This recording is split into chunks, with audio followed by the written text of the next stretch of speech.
Hello and welcome back to Shakesyear. We are working on the troublesome reign of King John, and we get to hear from the bastard today in Act 1, Scene 3. And this monologue is the entirety of Act 1, Scene 3. So Act 1, Scene 1, we were outside of Angier, and the French were already there, but then the English showed up, and neither side wanted to back down. So eventually they just got to, okay, not even the citizens of Angier are going to say which one of us they think is king, so we're going to have to fight it out and figure it out that way. So they've decided to go to war. And Act 1, Scene 3 takes place sort of in the middle of that, and it's just, you see the bastard chasing Limoges, who's the Duke of Austria, who's the one who actually killed King Richard the Lionheart, and he's been wearing King Richard the Lionheart's like lion pelt ever since, which the bastard got very upset about in Act 1, Scene 2. So the bastard is chasing him across the stage, and they fight a little bit, and the coat is dropped, like the lion's skin is dropped, and Limoges runs away. And then the bastard says, "And art thou gone? Misfortune haunt thy steps, and chill, cold fear assail thy times of rest. Morpheus, leave here thy silent ebon cave, besiege his thoughts with dismal fantasies, and ghastly objects of pale, threatening Moors. Affright him every minute with stern looks.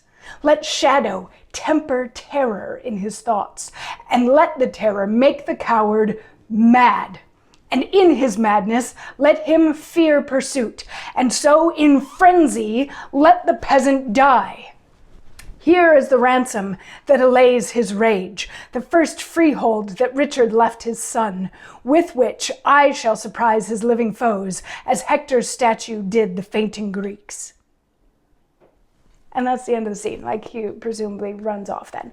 So this is just, it's a snippet from On the Battlefield, which is a technique that we've seen in Shakespeare's plays before. When there's going to be some big battle, usually in the history plays, you get a bunch of scenes that are just, you know, like 10, 12 lines long back to back, so you can get sort of the frenzy of it. This is the only one that exists at this point in the play, though. So we had Act 1, Scene 2 saying, let's go to war.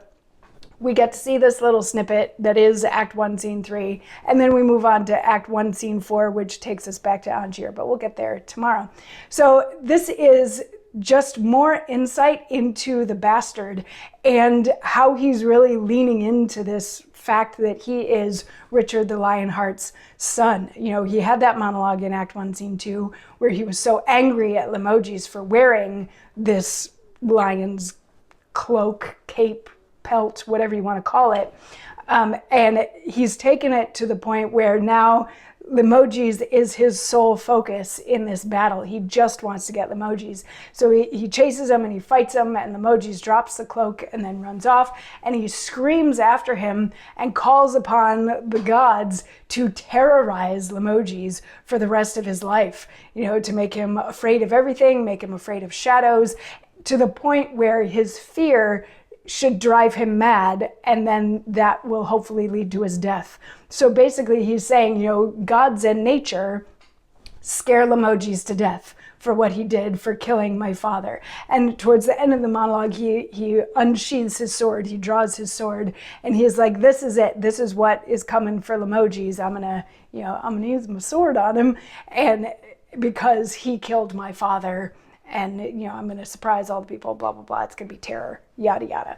So it's just some insight into the bastard. And in Shakespeare's version, this doesn't exist. And the bastard doesn't necessarily lean this hard into being Richard's son, at least not this early in the play. So a slight diversion, but this was important enough to this author to take it out and make it a scene unto itself, to have everybody else clear the stage so that the bastard and Limoges could have this moment, Limoges running off, the bastard then sharing his curses, before we move on with the greater story of what's going to happen outside Angier and who is going to be the rightful king of England. But we will get back to that when we get to Act 1, Scene 4 tomorrow. I'll see you then.